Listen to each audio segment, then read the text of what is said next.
ఈ IPL season నుంచి Lucknow super giants ఇంటిముఖం పట్టింది. సోమవారం రాత్రి సన్రైజర్స్ హైదరాబాద్ చేతిలో ఓటమి పాలై ప్లేఆఫ్స్ రేసు నుంచి నిష్క్రమించింది. అయితే ఈ మ్యాచ్లో వివాదాస్పద ఘటన చోటు చేసుకుంది. లక్నవూ బౌలర్ దిగ్వేష్ రాఠీ, ఎస్ఆర్హెచ్ ఆటగాడు అభిషేక్ శర్మ మధ్య జరిగిన వాగ్వాదం చర్చనీయాంశమైంది.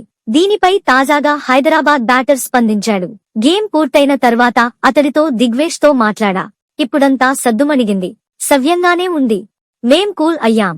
ఒకవేళ మేం ముందు బ్యాటింగ్ చేసి ఉంటే మా ప్లాన్లు వేరేలా ఉండేవి. కానీ లక్ష్యం పెద్దగా ఉన్నప్పుడు ఛేదన కూడా వ్యూహాత్మకంగానే ఉంటుంది.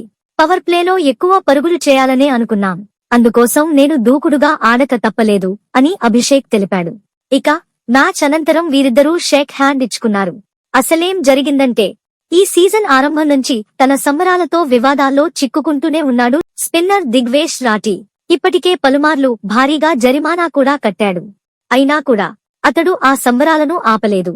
సన్రైజర్స్ హైదరాబాద్ తో మ్యాచ్లో ఒక అడుగు ముందుకేసి అవుటైన బ్యాటర్తో వాగ్వాదానికి దిగాడు.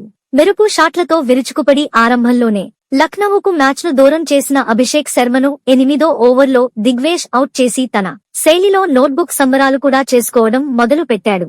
పెవిలియన్ కు వెళ్తూ అభిషేక్ అతడిని చూస్తూ ఏదో అన్నాడు. దీంతో దిగ్వేష్ దూకుడుగా అభిషేక్ వైపు దూసుకెళ్లి వాగ్వాదానికి దిగాడు.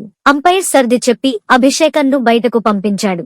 ఇందుకు సంబంధించిన దృశ్యాలు ప్రస్తుతం వైరల్ గా మారాయి.